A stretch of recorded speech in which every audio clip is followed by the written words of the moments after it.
Magandang araw sa inyo mga ka-farmlat at nandito tayo sa lugar ng Tanay, Rizal ano. So itong property na ipapakita ko sa inyo, meron na siyang bakod. Ito, ito yung hangganan niya, itong binibidyoan ko. Tapos sa loob, ang lupa po kasi na ito ay corner lot. So napakaganda nito mga ka-farmlat. Babaybayin ko lang po para makita ninyo yung itsura.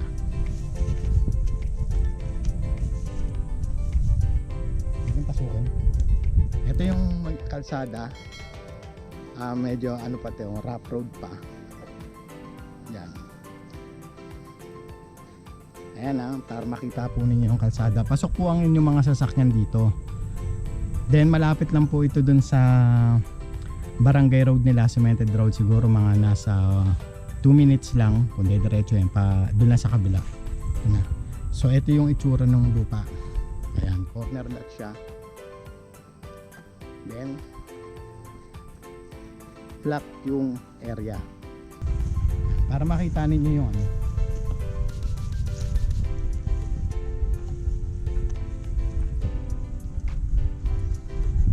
yung bakod niya. Yun, hanggang doon pa yung bakod niya. So may langkalim pala dito rin. Ayan mga farmlat, hanggang doon pa yan. Ayan. So flat.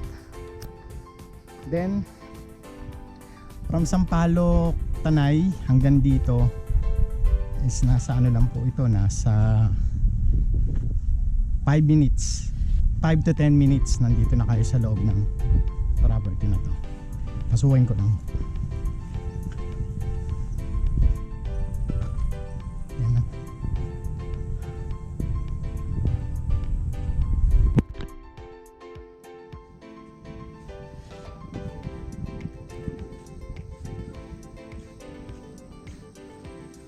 Yan, andito na tayo sa loob ng property. Yan yung itsura. Flat siya. Yan, ganda dito.